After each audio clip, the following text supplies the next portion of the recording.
नमः संस्कृताय नमस्कार प्रिय विद्यार्थियों, स्वागत है आपका अपने YouTube चैनल समर्पण संस्कृत क्लासेस पर। आई होप आप सभी स्वस्थ होंगे और अपना अच्छे से अध्ययन कर रहे होंगे। और मुझे आशा है कि आप सभी की जो तैयारी है वो बिल्कुल अच्छे से और ज़ोरों शोरों से चल रही होगी। आपने बिल्कुल भी एस्टेट पोस्टपोन होने के चक्कर में अपनी स्टडी को विराम नहीं दिया होगा, मैं ये आप सभी से आशा करती हूँ। क्योंकि एस्टेट का एग्ज़ाम ऐसा नहीं है कि अब होगा ही नहीं, 1 साल बाद होगा या 6 महीने बाद होगा। उसके लिए आपको सिर्फ और सिर्फ 10 या 15 दिन दिए गए हैं, तो आप उसको ढील ना दें तो अच्छा रहेगा। तो चलिए हम वापस से अपने एक दिन का गैप लेकर के आज पीवाई के ऊपर वापस आते हैं। बीच में कुछ हेल्थ इशू थे, इसके कारण आपकी क्लास कल नहीं हो पाई। फिर मैंने सीटेट की स्ट्रेटजी डाल दी थी, अगर किसी का सीटेट का एग्ज़ाम है तो वो भी अपनी अच्छे से तैयारी कर सकता है उसको देख करके। और मुझे पता है कि बहुत से विद्यार्थी हैं जो साथ साथ एस्टेट और सीटेट को साथ में कवर कर रहे हैं और उनका हो भी जाएगा, कोई दिक्कत की बात नहीं है। तो आपको बिल्कुल भी एग्ज़ाम को लेकर के चिंता नहीं करनी है।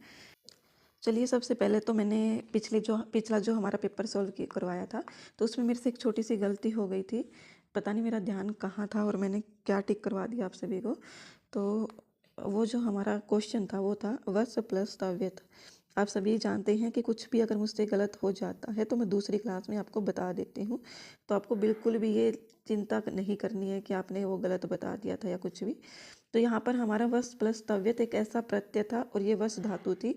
तो उसमें मैंने आपको बताया था कि वस्तव्य बनेगा, लेकिन वो गलत था। इसका रूप सही बन जाएगा हमारा वशितव्यम। वशितव्यम रूप सही होगा। तो ये आप थोड़ा सा ठीक कर लीजिएगा अपना, क्योंकि जिनको पता है उनको तो पता ही है, लेकिन जिनको नहीं पता वो जान लीजिए। तो चलिए आज की क्लास में हमारा PYQ शुरू करते हैं। 2021 का हमारा ये पेपर है, आपने थंबनेल में भी देख ही लिया होगा। तो चलिए शुरू करते हैं। शब्द रूप संदर्भे भवतः भवति इति रूप द्वयस्य क्रमशः विभक्ति वचनम चिनुत चिन्हिए। अर्थात शब्द रूप के संदर्भ में भवतः भवति ये जो शब्द है ये कौन से विभक्ति और वचन में बनेंगे ये हमें बताना है। तो ये हमारा बन जाएगा द्वितीया का बहुवचन भवतः बनता है और द्वितीया का बहुवचन ही भवती ही बनता है, लेकिन इसमें लिंग चेंज हो जाता है, तो उसके अकॉर्डिंग आप देख लीजिएगा। भवतः भवती शब्द बहुत बार एस्टेट के एग्जाम में देखने को मिलते हैं, तो आप इसके शब्द रूप अच्छे से याद कर लीजिएगा। क्वेश्चन नंबर 92, शब्दगत है अनुप्रास है कथ्यते। बिल्कुल आसान सा क्वेश्चन है।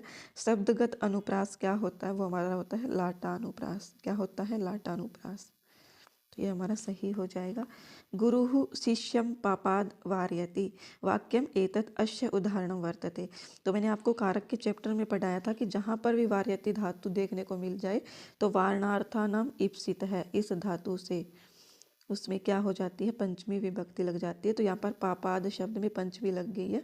किस से लगी है? वारणार्थानाम ईप्सित है, इससे। वारयति धातु है ना, तो वारणार्थानाम। आपको धातु देख कर ही आप पहचान सकते हो, धातु देख करके ही आप पहचान सकते हो कि इसमें किस सूत्र से संज्ञा हुई है या विभक्ति लगी है। तो आपको बिल्कुल भी इस चीज़ की चिंता नहीं करनी है। क्वेश्चन नंबर 94, अहम कार्यम करिष्यामि अत्र रेखांकित पदस्य लंग लकारे परिवर्तनम कुरुत।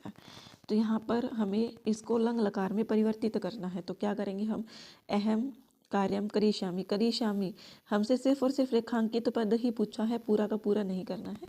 तो यहाँ पर करिष्यामि को हम जो धातु है हमारी, इसको हम लंग लकार में करेंगे तो क्या हो जाएगा हमारा? अकर्वम। क्या हो जाएगा? अकर्वम। ये हमारा सही हो जाएगा। समानार्थकम अव्यम नास्ति। क्या है? समान अर्थकम अव्यम नास्ति, अर्थात समान अर्थ वाले अव्यय इसमें नहीं है। तो यहाँ पर इदानीम का अर्थ क्या होता है? इदानीम अर्थात अभी, सांप्रतम भी अभी होता है, संप्रति भी इसी समय। इत्थम का अर्थ क्या है? इत्थम का अर्थ है इस प्रकार से। क्या हो जाएगा इत्थम का अर्थ? इत्थम का अर्थ अलग है, इस प्रकार से। बाकी तीनों हमारे क्या है? जो वर्तमान समय को, जैसे इदानीम अभी, सांप्रतम इसी समय या भी, और संप्रति भी इसी समय या भी, इसी का सेम अर्थ है। लेकिन जो इत्थम है वो क्या है? इस प्रकार से। तो ऑप्शन नंबर 4 सही हो जाएगा। क्वेश्चन नंबर 96, समुचितम विकल्पम चिनुत है। समुचित विकल्प हमें इसमें चुनना है। तो सबसे पहले तो हमें कभी भी क्वेश्चन देखो तो आपको यही पता होना चाहिए, उचित पूछा है, अनुचित पूछा है, अस्ति पूछा है, नास्ति पूछा है। तो ये थोड़ा सा आप ध्यान रख करके चलिएगा। तो यहाँ पर एक संगत असंगत भी होते हैं। तो यहाँ पर समुचित पूछा है, समुचित मतलब उचित ही होता है, अर्थात जो ठीक है।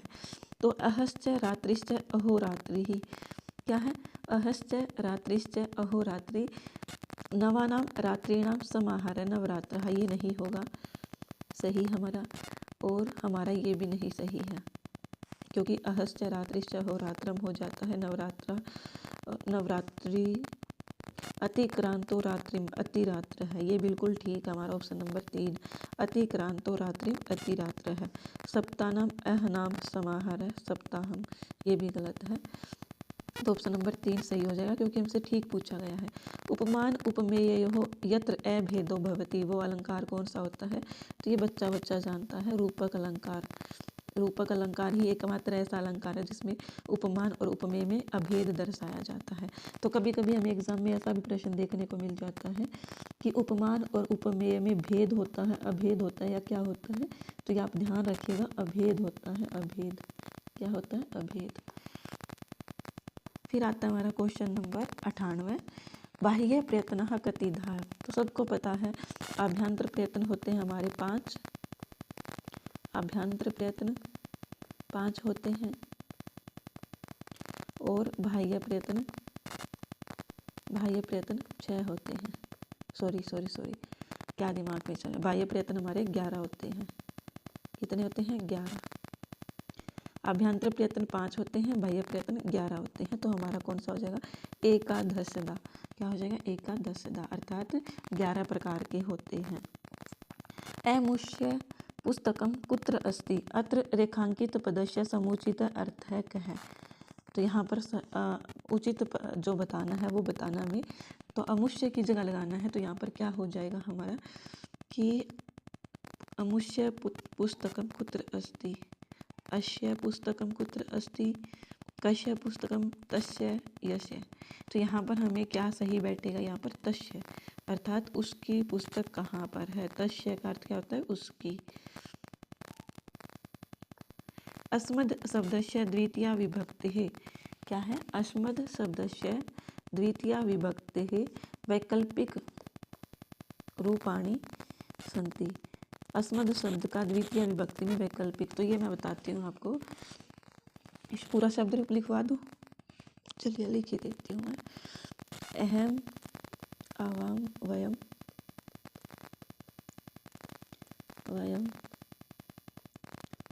अहम आवाम वयम मां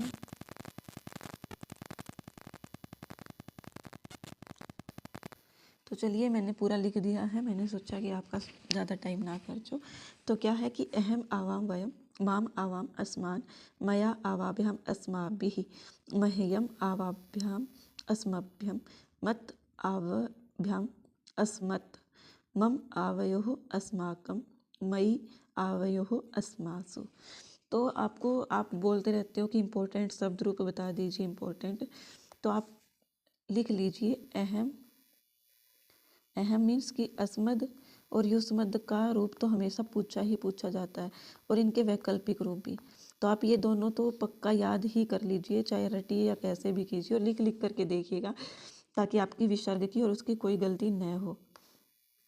तो यहाँ पर हमारा वैकल्पिक रूप पूछा है। वैकल्पिक रूप हमारा क्या हो जाता है? द्वितीया, चतुर्थी और षष्ठी में हमारा वैकल्पिक रूप बनता है। तो यहाँ पर द्वितीय हमारी ये, द्वितीय में क्या बनेगा हमारा? माँ नऊ द्विवचन में और नह बहुवचन में, ठीक है। और इसी प्रकार से फिर चतुर्थी में बनेगा हमारा मे नऊ और नह। तो ये मे बनेगा हमारा एक वचन में, नौ बनेगा द्विवचन में, नह बनेगा बहुवचन में। इसी प्रकार फिर हमारा बनेगा षष्ठी में मे नऊ नह। ये मैं आपको शब्द रूप करवाऊंगी अच्छे से, आपको चिंता नहीं करनी है, तो उसमें भी मैं आपको अच्छे से बताऊंगी। में नऊ न है। तो यहाँ पर है ना, ये वैकल्पिक रूप हमेशा आपको एग्जाम में देखने को मिलेंगे ही मिलेंगे। 2022 और 23 में भी पूछे गए थे, तो आप थोड़ा सा ध्यान दे लीजिएगा। और इनके आपको पता ही, आपको अस्मद और युस्मद से कितने क्वेश्चन पीछे भी आ चुके हैं जब हमने PYQ किए हैं। तो यहाँ पर हमारा जो वैकल्पिक रूप बन रहा है वो माँ नऊ न है, में नऊ न है, में नौन है। तो यहाँ पर हमारा विकल्प बनता है द्वितीय विभक्ति में, चतुर्थी में और षष्ठी में। ये बात भी पूछी गई है एग्जाम में कि वैकल्पिक रूप कौन कौन सी विभक्ति में बनता है। तो द्वितीय, चतुर्थी और षष्ठी में बनता है, बाकी कोई भी विभक्ति आ जाए उनमें नहीं बनता। अस्मद शब्द रूप में, किसी और शब्द रूप में बनते होंगे, लेकिन अस्मद में सिर्फ और सिर्फ दूसरी, चौथी और छठी इनमें बनता है। द्वितीय में क्या बनता है, माँ बनता है, नौ न है। उसके बाद उसके बाद में नौ न है, और फिर षष्ठी में नौ न है। तो पहला जो हमारा एक द्विवचन में बनेगा वो माँ बनेगा, उसके बाद में, और फिर षष्ठी में भी में ही बनेगा। तो थोड़ा सा ये ध्यान रखना है, बाकी सेम चलेंगे। तो यहाँ पर हमें पूछा गया है द्वितीय विभक्ति का वैकल्पिक रूपाणि संति, मतलब द्वितीय विभक्ति का वैकल्पिक रूप क्या हो जाएगा। तो ये हमारा हो जाएगा ऑप्शन नंबर 4। ये देख सकते हैं, माँ नौ न है। क्या है, माँ नौ न है। तो यहाँ पर अच्छे से ध्यान रखिएगा, छोटी छोटी गलती दे रखी है इन्होंने आपको। ये देखो, माँ नौ न है, मे नौ न है। तो यहाँ पर अगर आपको मे मतलब माँ याद नहीं रहा तो आप मे वाला ठीक कर दोगे। तो आप याद रखिएगा द्वितीय में माँ बनता है, माँ। चलिए अब हम अगला क्वेश्चन देखते हैं। ऑप्शन नंबर 4 हमारा यहाँ पर सही हो जाएगा। क्वेश्चन नंबर 101, शुद्ध वाक्यम चिनुत है। शुद्ध वाक्य हमें चुनना है। तो यहाँ पर क्या हो जाएगा हमारा, सह त्वम अहम च संस्कृतेन व्याहरन्ति। स अहम च संस्कृतेन व्याहरत है, स त्वम अहम च संस्कृतेन व्याहराम है, स त्वम च। ये देखो, ये वेरी वेरी इंपॉर्टेंट है, और मेरे एक आधे क्लासमेट ने भी मुझसे पूछा था कि हम इनको सोल्व किस प्रकार से करें। तो ये मैं आपको थोड़ा सा आज बता ही देती हूँ। आपने सुना होगा, मैंने खाली पेज नहीं रखा, चल मैं यहाँ कर देती हूँ। बहुत बहुत इम्पोर्टेंट है, अच्छे से सुन लीजिएगा, अच्छे से देख लीजिएगा। सारा का सारा फोकस यहीं पर ले आइए आप एक बार। तो हमारे पास जो है ये दिया हुआ है, जैसे विभक्ति किसके अनुसार चलेगी, तो सह त्वम अहम। तो यहाँ पर हम पहले करेंगे सह तऊ ते, फिर आता है हमारा त्वम युवाम यूयम, फिर आता है हमारा अहम आवाम वयम। तो पहले तो आपको यही पता होना चाहिए, ये जो सह तहुते है ना, ये क्या है हमारा, सह तहुते, ये क्या है हमारा, प्रथम पुरुष। क्या है, प्रथम पुरुष, जिसको हम अन्य पुरुष भी कह देते हैं। क्या कह देते हैं, अन्य पुरुष भी कह देते हैं।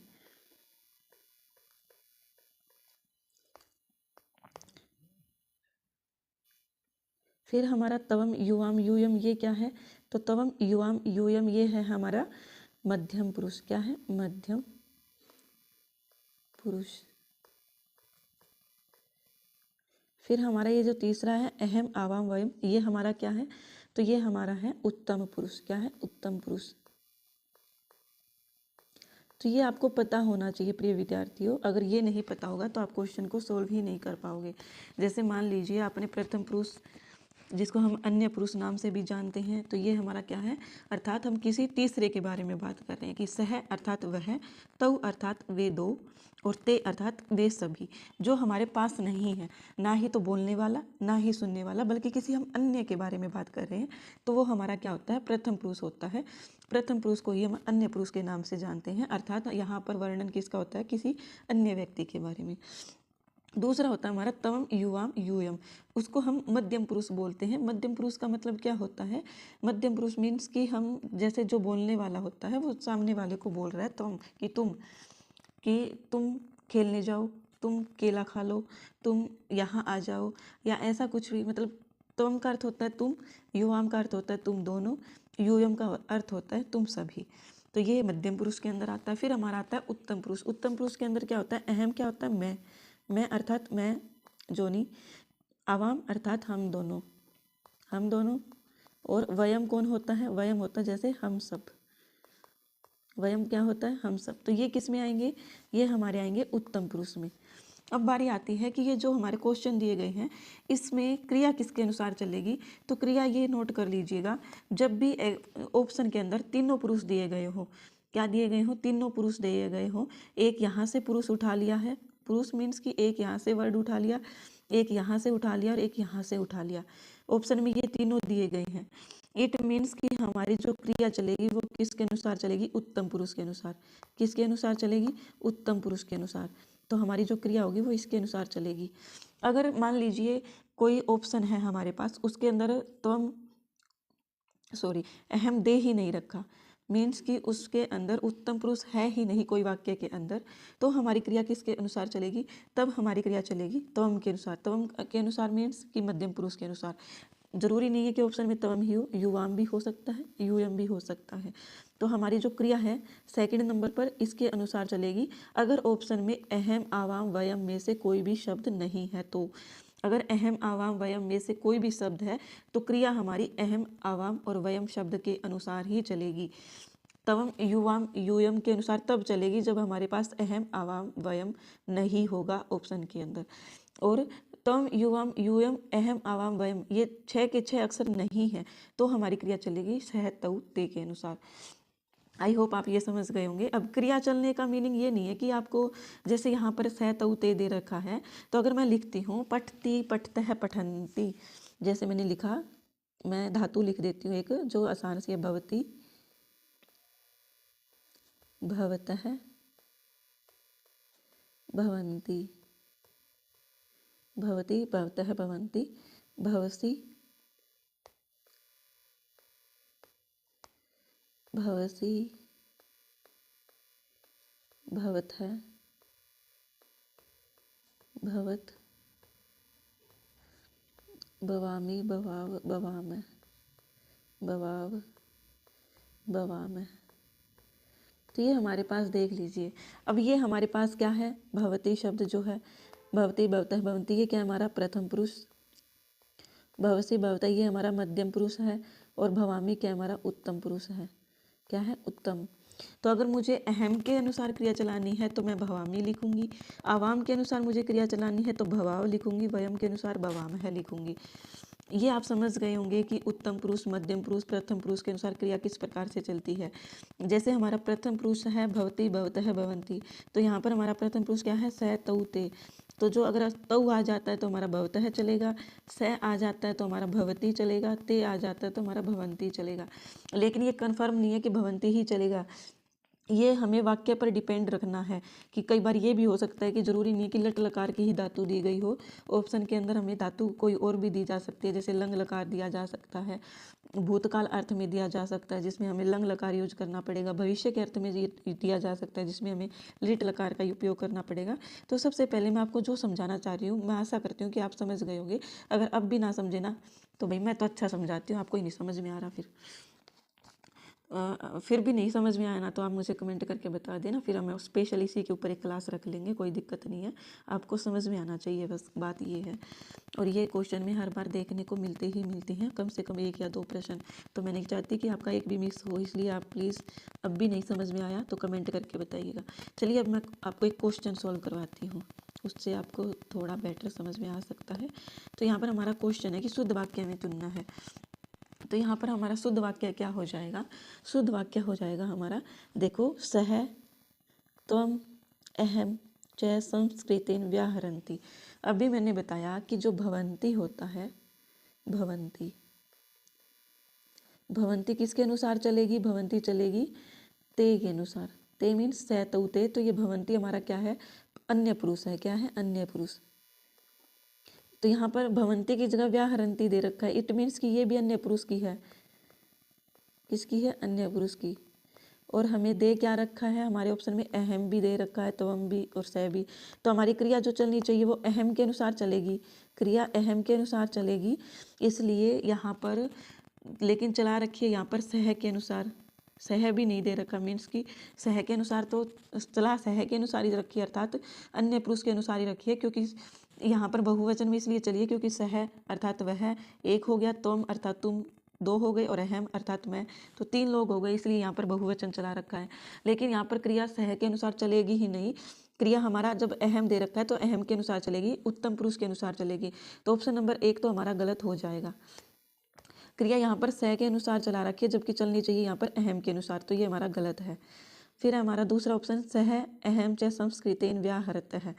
तो यहाँ पर क्या कहा गया है, ये भी हमारी जो दे रखी है व्याहृत है। ये जो क्रिया है देखो, भवती, भवतः, भवन्ति, तो यहाँ पर भवतः दे रखा है, तो भवतः भी हमारा किसके अनुसार चला हुआ है, सह के अनुसार चल रहा हुआ है।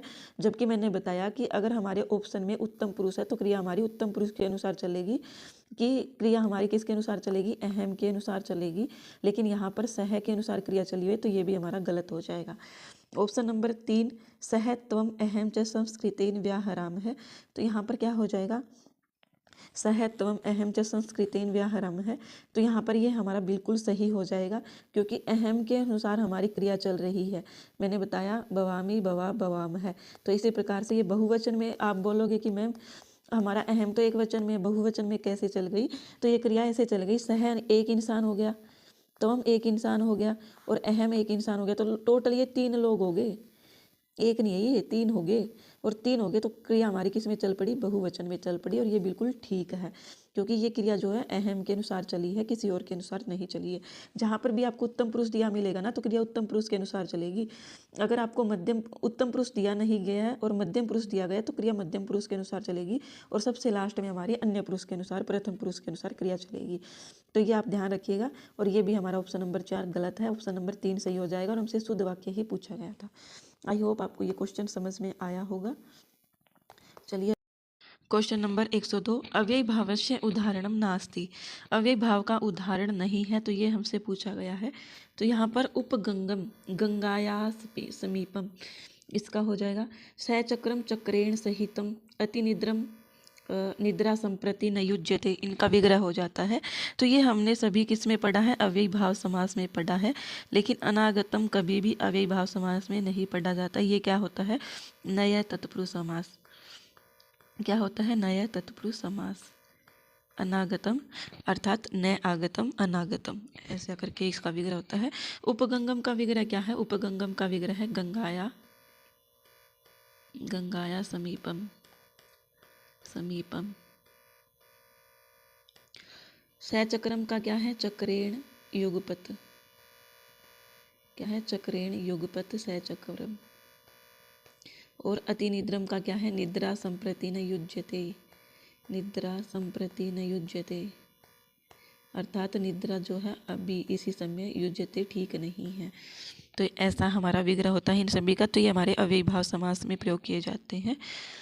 अब चलिए हमारा क्वेश्चन नंबर 103, अब्रह्मण है ब्रह्म भवति इति अस्य एकम पदम भविष्यति, इनका एक पद क्या होगा, तो ये हमारा हो जाएगा ऑप्शन नंबर ब्रह्मी भवति। क्या हो जाएगा, ब्रह्मी भवति।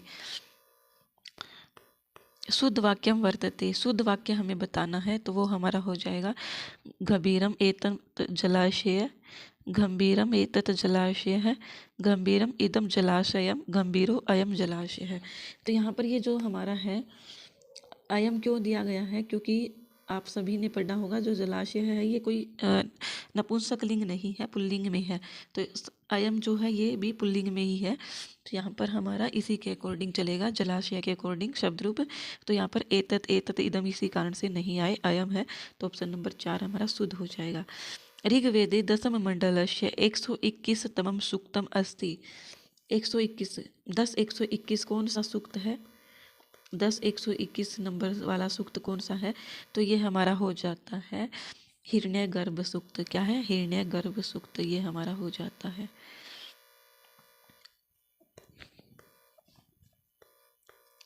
महान च असौ राजा इति अस्य समासिकम पदम स्यात्, तो महान च असौ राजा क्या हो जाएगा हमारा, महाराजा। क्या हो जाएगा, महाराज, महान च असौ राजा, महाराजा। प्र प्लस क्लिप प्लस लेप इति संयुक्तम पदम भविष्यति, तो यहाँ पर क्या संयुक्त पद बन जाएगा इसका, तो ये हमारा बन जाएगा प्रकल्प्य। क्या बन जाएगा, प्रकल्प्य, ये हमारा सही ऑप्शन हो जाएगा। शुद्धम वाक्यम अस्ति, शुद्ध वाक्य है मया चंद्र है पश्यते, मेरे द्वारा चंद्रमा को देखा जाता है। तीसरा है बालकाः गच्छन्ति, तीसरा है बालकाः गच्छन्ति। तो यहाँ पर ये भी हमारा गलत है, दूसरा ऑप्शन भी गलत है, ये भी गलत है।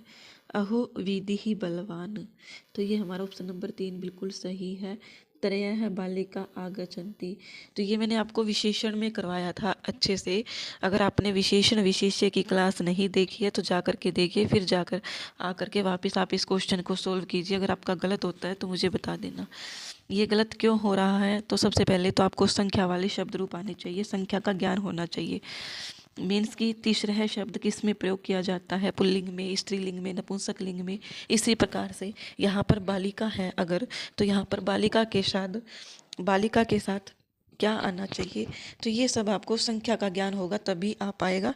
तो मैंने एक संख्या ज्ञान की भी वीडियो बना रखी है बिल्कुल अच्छे से और इजी लेवल से, तो वो भी देख लीजिएगा आप, और इनके शब्द रूप भी देखिएगा, और विशेषण विशेष्य की क्लास भी। अब आप बोलोगे कि मैम एक क्वेश्चन के लिए इतना कुछ देखें।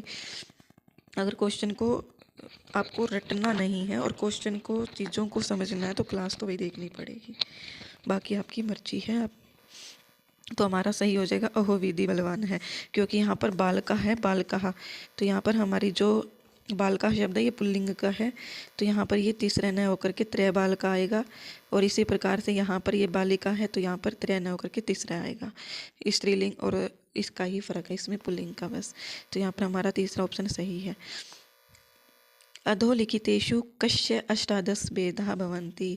तो इसके जो मैं बता देती हूँ ये भेद इसके कितने भेद होते हैं, किसके कितने भेद होते हैं ये मैं आपको बता देती हूँ। तो हमारे ए, ई, उ और री, इनके क्या है? सभी के 18 भेद हैं। कितने भेद हैं इनके? 18 भेद। फिर आता है हमारा लरी। लरी में क्या होता है? हमारा दीर्घ का अभाव होता है। दीर्घ का अभाव होने के कारण इसमें कितने अक्षर होते हैं लरी में? लरी में हमारे 12 होते हैं। कितने? इसके लरी के 12 भेद होते हैं। और फिर आते हैं हमारे ए, आई, ओ और औ। इनके कितने भेद होते हैं? तो इन सभी के 12 भेद होते हैं। अब आप बोलोगे कि मैम इनके 12 भेद कैसे हैं? तो इनके 12 भेद ऐसे हैं प्रिय विद्यार्थियों कि इनके अंदर है ना, इनके अंदर ह्रस्व का अभाव होता है। किसका अभाव होता है? ह्रस्व का अभाव। तो ये भी एग्जाम में पूछा गया है कि इनके अंदर 12 भेद है तो किस चीज़ का अभाव है? तो ये आप ध्यान रखिएगा, लरी के 12 भेद इस वजह से है कि क्योंकि लरी का दीर्घ नहीं होता। लरी का प्लुत हो सकता है लेकिन लरी का दीर्घ नहीं होता, तो इसलिए आप इसका ध्यान रखिएगा। लरी का दीर्घ नहीं होता इसलिए लरी के 12 भेद होते हैं। इनका ए, ई, उ, री का ह्रस्व भी होता है, दीर्घ भी होता है और प्लुत भी होता है, इसलिए इनके 18 भेद हैं। ह्रस्व के 6 भेद, दीर्घ के 6 भेद और प्लुत के 6 भेद। तो यहाँ पर टोटल 18 भेद हैं, अलग अलग होते हैं। अगर हमसे पूछा जाए कि ए के कितने भेद है तो 18, ई के 18, उ के 18, री के 18। लेकिन री का अगर हमसे पूछे तो री के भेद है 12। क्यों 12 है? क्योंकि इसमें दीर्घ का अभाव है, री दीर्घ नहीं होती। और ए, आई, ओ, औ इसके भी 12 भेद हैं। इनका 12 भेद क्यों है? क्योंकि ह्रस्व का अभाव है, अर्थात ए को हम कभी भी ह्रस्व नहीं बना सकते। ये हमेशा 2 वर्णों से मिलकर ही बना हुआ है, इसलिए हम इसको ह्रस्व नहीं मान सकते हैं। तो इसमें ह्रस्व का अभाव होता है, इसलिए इसके 12 भेद होते हैं। क्वेश्चन पूछा गया है कि अधोलिखितेषु कस्य अष्टादश भेदा भवन्ति। किसके 18 भेद होते हैं? तो अभी हमने जाना ए के 12 होते हैं। कितने होते हैं? 12। तो ये हमारा नहीं होगा। लरी के भी 12 होते हैं क्योंकि लरी में दीर्घ का अभाव होता है। ओ के भी 12 होते हैं क्योंकि ह्रस्व का अभाव होता है, तो ऑप्शन नंबर 2 हमारा सही हो जाएगा। री के हमारे 18 भेद होते हैं। कितने भेद होते हैं? 18। चलिए क्वेश्चन नंबर 110, देवर्षि कलानाथ शास्त्रीणः निबंध संग्रह अस्ति। देवर्षि कलानाथ शास्त्री का निबंध संग्रह क्या है? तो ये हमें बताना है। तो ये हमारा सही कौन सा हो जाएगा? विद्वत जनचरितामृतम। क्या है? विद्वत जनचरितामृतम। ये देवर्षि कलानाथ शास्त्री की क्या एक निबंध संग्रह है। ईश्वरश्च प्रकृतिश्च इति अस्य समुचितम सामासिक पदम चिनुत है। तो यहाँ पर ईश्वर च प्रकृतिश्च, यहाँ पर सामासिक पद क्या हो जाएगा? ईश्वर प्रकृति। क्या हो जाएगा? ईश्वर प्रकृति। ये सही ऑप्शन हो जाएगा। ऑप्शन नंबर क्वेश्चन नंबर 111 का। याज्ञवल्क्य है जनकयोः संवादो अस्ति। याज्ञवल्क्य और जनक का संवाद किस में वर्णित है? तो ये हमारा वर्णित है किस में? क्वेश्चन नंबर 112 ये हमारा है बृहद आरण्यक में, किसमें है? तो उपनिषद से रिलेटेड इस प्रकार के प्रश्न पूछे जाते हैं। आपको उपनिषद भी करवा दी जाएगी, प्लीज़ थोड़ा सा आप PYQ कर लीजिए, क्योंकि मुझे पता है कि कमेंट करने वाले बहुत ऐसे विद्यार्थी होते हैं जो आप बोलते हो कि कंटेंट करवा दो, कुछ ऐसे होते हैं जो बोलते हैं कि PYQ करवा दो, तो मुझे सबको साथ में लेकर के चलना होता है। इसलिए अगर मैंने PYQ की सीरीज़ पहले से ही शुरू कर रखी है तो हम पहले वही करेंगे, PYQ कंप्लीट करने के बाद ही मैं आपको कंटेंट करवाऊँगी। वैसे भी मेरे पास PYQ करवाने के बाद टाइम बच रहा था, अगर एग्ज़ाम अभी नहीं होता तो 5 से 6 दिन मेरे पास एक्स्ट्रा थे, लेकिन अभी तो मेरे पास और भी ज़्यादा, कम से कम 15 से 20 दिन मेरे पास एक्स्ट्रा हो गए हैं, क्योंकि एग्ज़ाम पोस्टपोन्ड हो चुका है। तो जो टॉपिक रहता है, बुक की मैं कोई गारंटी नहीं लूँगी, जैसे वो दे रखी है महाभारत है या मतलब PGT की जितनी भी बुक लगी हुई है 30 से 40 जो बुक है, उसकी मैं गारंटी नहीं लेती कि मैं आपको करवा दूँगी, क्योंकि वो बहुत ब्रॉड कंटेंट हो जाता है। लेकिन बाकी जो भी आपके जैसे सूक्त लगे हैं, वेद लगे हैं, तो वो मैं करवा दूँगी जितना जैसे जैसे मुझे समय लगेगा। तो आप बार कमेंट करके मत बोलिएगा। मैराथन भी दे दी जाएगी आपको संस्कृत व्याकरण की, वो भी मैं सोच रही हूँ, तो वो आपको जब एग्ज़ाम की डेट आ जाएगी तब दे दी जाएगी। तो डोंट वरी, आपको कोई भी चिंता नहीं करनी है, आपको अच्छे से बस तैयारी करनी है। याज्ञवल्क्य और जनक का संवाद किस में वर्णित है? तो वो हमारा ऑप्शन नंबर 3 बृहद आरण्यक में। सर्वोपयुक्त विकल्पम चिनुत है, सबसे उपयुक्त विकल्प हमें चुनना है, तो क्या हो जाएगा हमारा? स्पृष्टम ईशत सपृष्टम विवृतम ईशत विवृतम। तो यहाँ पर सबसे उपयुक्त विकल्प क्या है हमारा? सबसे उपयुक्त विकल्प स्पृष्ट में हमारे क्या होते हैं? पृष्ठ में हमारे होते हैं सभी के सभी व्यंजन वर्ण। तो यहाँ पर कै, च, ट, त और ए दे रखा है, तो 113 का हमारा ऑप्शन नंबर 1 तो सही नहीं होगा, क्योंकि सर्वोपयुक्त पूछा है, ऐसा नहीं है कि इसमें ए दे दिया तो हम इसको उपयुक्त मान लेंगे, तो ये गलत है। क्वेश्चन नंबर 2, ईशत सपृष्टम य रै लव है। ईशत सपृष्ट हमारा क्या य रै लव होता है, या फिर क्या होता है हमारा? ये आप देखिएगा, तो 113 का हमारा ये भी गलत है। ईशत सपृष्ट में हमारी ये नहीं आती। ये मैंने आपको अच्छे से वर्ण परिचय में करवा रखे, तो मैं यहाँ पर टाइम बर्बाद नहीं करूँगी, वर्ण परिचय की क्लास देख लीजिए जा करके। Question number 3, विवृतम। विवृतम में यहाँ पर क्या है? विवृतम ह्रस्व ए ई उ, तो ये हमारे किसके अंदर गणना की जाती है? ये हमारी की जाती है विवृत के अंदर। किसके अंदर? विवृत के अंदर। तो ये हमारा ऑप्शन नंबर 3 सही है। ईषद विवृत में हमारे आते हैं य, रै, ल और व, और ईषद सपृष्ट में आते हैं हमारे ये। तो इस प्रकार से ये अपोजिट दे रखा है, इसलिए ये गलत है। तो हमारा ऑप्शन नंबर 3 ही सही है, विवृतम में ह्रस्व ए ई उ। क्वेश्चन नंबर 114, कह प्रातिपदिकार्थ है। तो ये भी वेरी वेरी इंपॉर्टेंट है। नियतोपस्थिति का प्रातिपदिक है। क्या है? नियतोपस्थिति का है प्रातिपदिकार्थ, अर्थात प्रातिपदिक का लक्षण है ये। तो ये हमारा ऑप्शन नंबर 2 सही हो जाएगा, नियतो उपस्थिति का। तो ये भी छोटी छोटी गलतियां भी हमें कंफ्यूजन में डाल देती है जब हम एग्जाम में होते हैं, तो ये आपको अच्छे से याद रखना है। ये कहाँ पर है अब आप बोलोगे, तो ये कारक के चैप्टर में प्रथमा विभक्ति में ही है। कारक के चैप्टर में प्रथमा विभक्ति में ही नियतोपस्थिति प्रातिपदिकार्थ। हनुमान अब्दिम अत्रद दुष्कर्म की महात्मा नाम। अत्र को अलंकार है, तो यहाँ पर जो है सुक्ति दी गई है, तो सुक्ति के अनुसार यहाँ पर अलंकार कौन सा हो जाएगा? अर्थांतर न्यास अलंकार। क्या है? हनुमान अब्दी। अब्दी क्या होता है? अब्दी आप सभी जानते हैं, जिसको हम समुद्र बोल देते हैं। तो मतलब हनुमान ने जो है सागर को, समुद्र को पार किया। तो दुष्कर्म की महात्मा नाम, अर्थात जो महात्मा लोग होते हैं उनके लिए दुष्कर क्या होता है? अर्थात कोई भी कार्य जो है कठिनाई वाला नहीं होता, वो आसानी से कर सकते हैं। तो ये एक सुक्ति है, और ये क्या है फिर? ये अर्थांतरन्यास अलंकार इसमें हो जाएगा। उपसर्ग रहितम पदम अस्ति, जिसमें उपसर्ग नहीं है वो पद कौन सा है? तो वो हमारा हो जाएगा, कौन सा हो जाएगा? वो हमारा हो जाएगा आरण्यक। क्या हो जाएगा? आरण्यक। तो ऑप्शन नंबर 3 हो जाएगा, उपसर्ग रहित तो पूछा गया है, तो ये ही सही होगा। क्वेश्चन नंबर 117, यत्र उपमेयस्य उपमानेन सह संभावना क्रियते तत्र को अलंकार है। जहाँ पर उपमेय की उपमान के साथ संभावना की जाती है, वहाँ पर कौन सा अलंकार है, ये पूछा गया है। तो ये हमारा कौन सा अलंकार हो जाएगा? उपमेय और उपमान की संभावना शब्द से ही हम पता कर लेते हैं, क्या हो जाता है हमारा? ऑप्शन नंबर 2 सही हो जाता है, उत्तरप्रेक्षा। सर्वोपयुक्तम वाक्यम अस्ति, सबसे उपयुक्त वाक्य कौन सा है?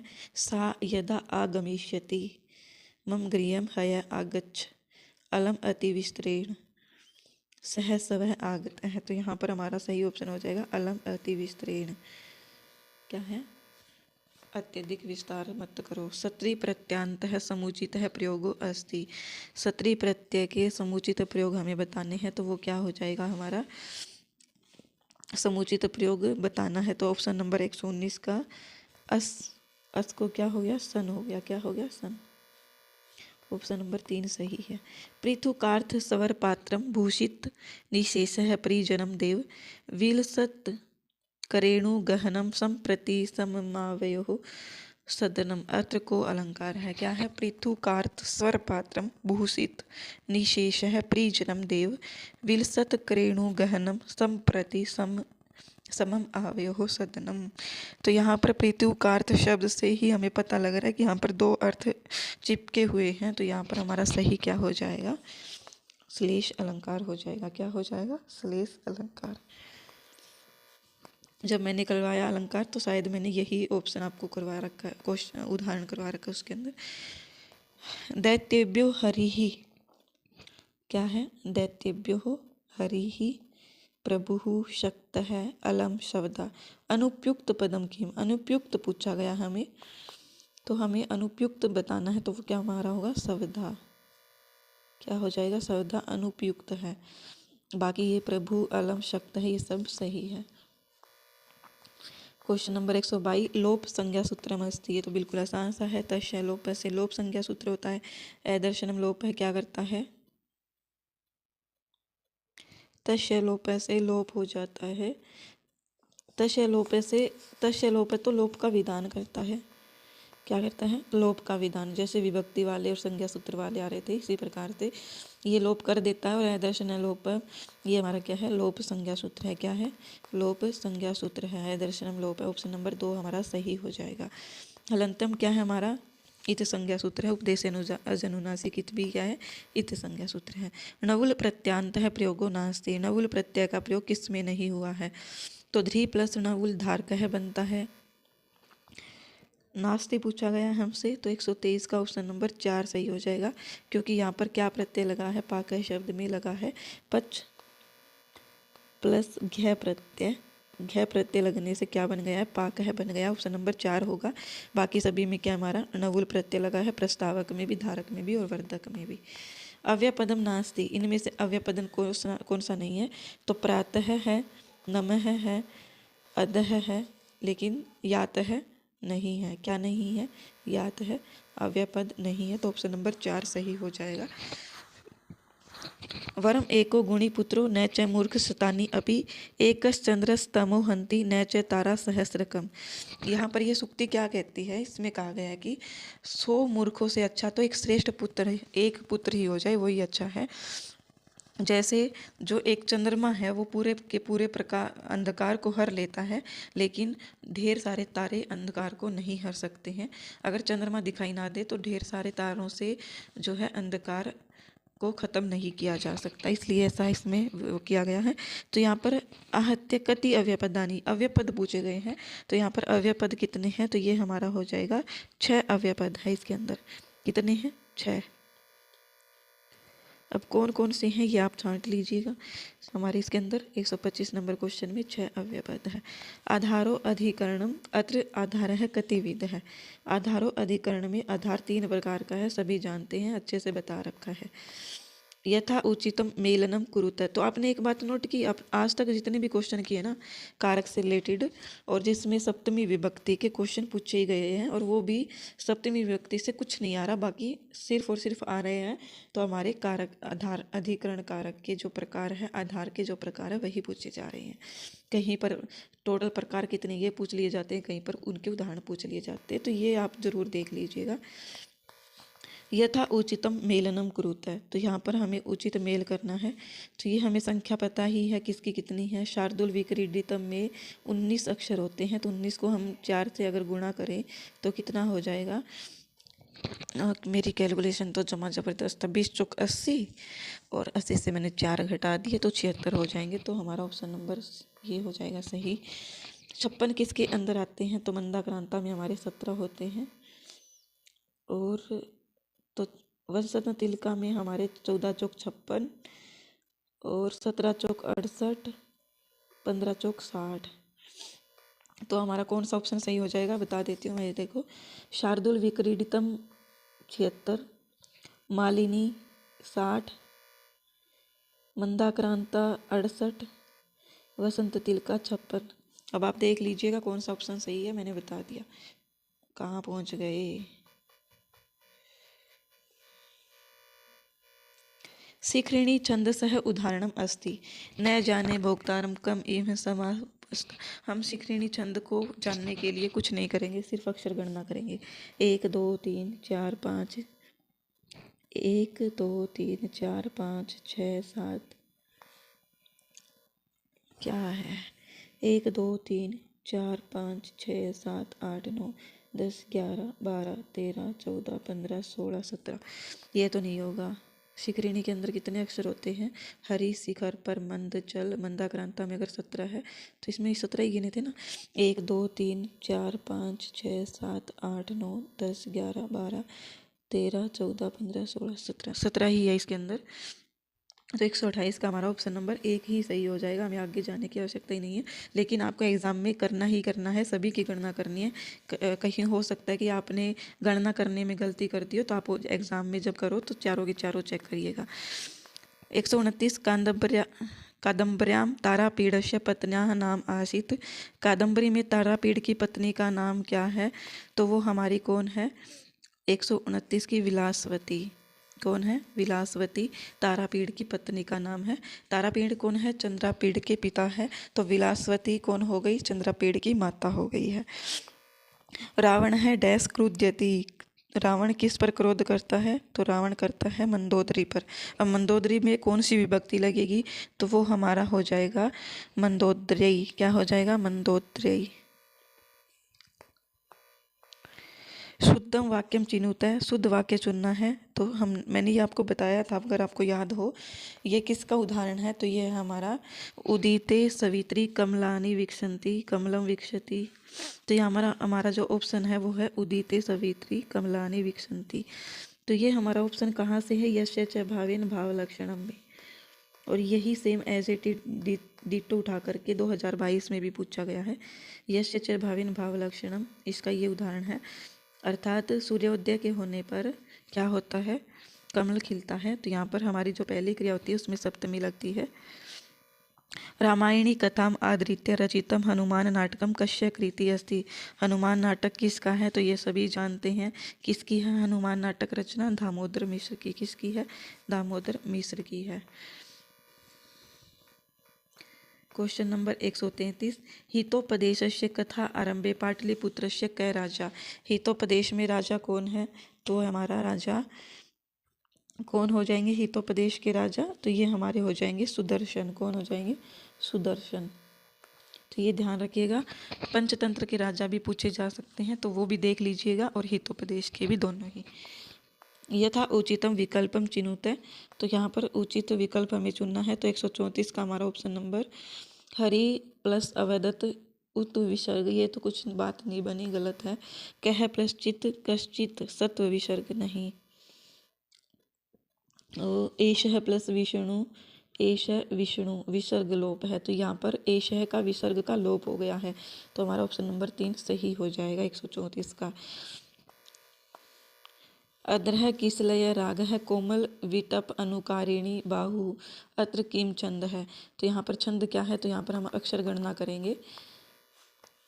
1 2 3 4 5 6 7 8 9 10 11 12 13 14 15 16 17 18 19 20 21 21 है। कौन सा छंद हो जाएगा हमारा? कौन सा छंद हो जाएगा? अब आप बोलोगे कि मैम इसके अंदर 21 है, द्रुत विलंबित में 12 होते हैं, उपेंद्र वज्रा में हमारे होते हैं 11, और इसमें भी हमारे 11 11 अक्षर होते हैं। तो अब हम कैसे जानेंगे कि इसमें छंद कौन सा है? तो यहाँ पर हमारा जो छंद है वो कौन सा छंद है? आर्या छंद। इसमें हम किसकी गणना करेंगे? हम इसमें करेंगे गणना मात्रा की। किसकी गणना करेंगे? मात्रा की। तो यहाँ पर हमारा ऑप्शन नंबर 4 सही हो जाएगा, आर्या। क्या हो जाएगा? आर्या, क्योंकि मात्रा की गणना की जाती है इसके अंदर। चाय शतकम इत्यस्य रचनाकार है क्या? चाय शतकम इसके रचनाकार कौन है? तो ये आप सभी जानते हैं। चाय शतकम किसकी रचना है? पंडित पद्म शास्त्री की। मैंने अच्छे से बताई है। सिनेमा शतकम पर चाय शतकम विजय शतकम ऐसा कुछ करके। सुमेलनम कुरुता, सुमेलन करना है हमें। तो यहाँ पर हमारा कार्यम शब्द में क्या प्रत्यय होगा? तो ण्यत होगा। क्यों होगा? मैंने पहले ही बताया था कि क्री प्लस ण्यत आदि वृद्धि हो जाती है तो कार्य बन जाता है, तो ण्यत प्रत्यय हो जाएगा। तो कै में तो हमारा तीसरा सही हो जाएगा। देयम शब्द में यत प्रत्यय होगा। क्या है? देयम शब्द में यत प्रत्यय है, क्योंकि मैंने बताया था कि यत हमेशा नपुंसकलिंग में चल देगा। जैसे ची प्लस यत चेयम, नी प्लस यत नेयम, देय प्लस यत देयम। तो इस प्रकार से दा प्लस यत देयम बनेगा। सॉरी, मैंने देय प्लस यम बोला। दा प्लस यत देयम। वृत्य शब्द में कौन सा प्रत्यय हो जाएगा? तो एति स्तु सास द्री जुस कैप।